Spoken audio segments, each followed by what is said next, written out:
शिकूया AI ची क्रांती. चला करूया MSCIT. आजच नजीकच्या MSCIT केंद्रात आपला प्रवेश निश्चित करा. विरोधी पक्षांकडून 70 कोटी महिलांचा विश्वासघात. काँग्रेस, तृणमूल, द्रमुक, सपा ते ठाकरे आणि शरद पवारांच्या पक्षाकडून विधेयकाची भ्रूण हत्या. मुख्यमंत्री फडणवीसांचा हल्लाबोल. हे महिला आरक्षणाचं नाही तर मतदारसंघ तोडफोड बिल होतं. 2023 मध्ये नारी शक्ती विधेयक मंजूर. आता कोणती भ्रूण हत्या झाली? संजय राऊतांकडून फडणवीसांना जुन्या ट्विटची आठवण.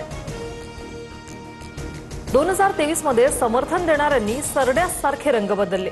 काँग्रेस, ठाकरे सेना आणि पवारांच्या राष्ट्रवादीचा महिला विरोधी चेहरा उघडा पाडू. फडणवीसांची टीका. महिला आरक्षण विधेयकावरून विरोधकांना ओपन डिबेटचं चॅलेंज.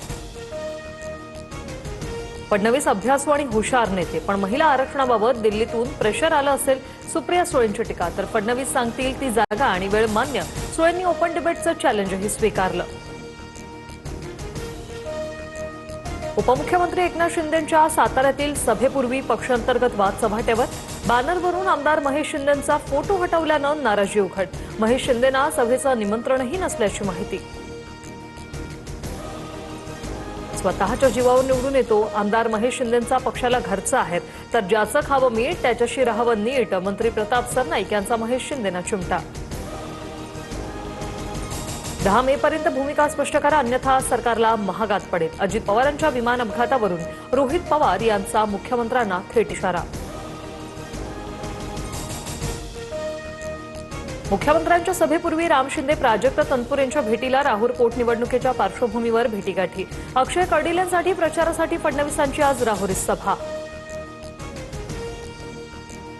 हातात पिस्तूल, पैशांची बंडलं आणि थारची सवारी. अमरावतीच्या परतवाडा लैंगिक शोषण प्रकरणातील आरोपी आयांच्या लाईफस्टाईलचे चक्रावून टाकणारे हे व्हिडिओ समोर. थार मालक राजेश प्रजापतीची पोलिसांकडून चौकशी.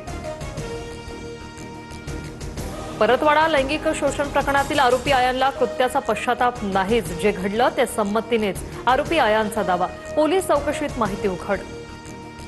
मुख्यमंत्र्यांनी लक्ष घातलंय. संबंधित प्रकरणाची सरकार पूर्ण चौकशी करेल.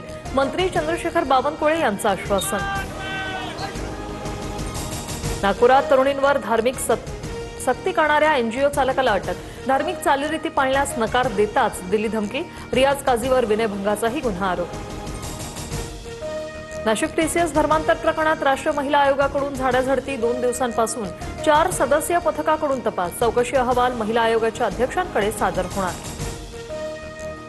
टिकली लावण्यास कोणतीही बंदी नाही. बोरिवलीच्या दुकानातील वादानंतर लेन्सकार्टकडून स्पष्टीकरण. झालेल्या प्रकाराबद्दल लेन्सकार्टची माफी. शिकूया AI ची क्रांती. चला करूया MSCIT. आजच नजीकच्या MSCIT केंद्रात आपला प्रवेश निश्चित करा.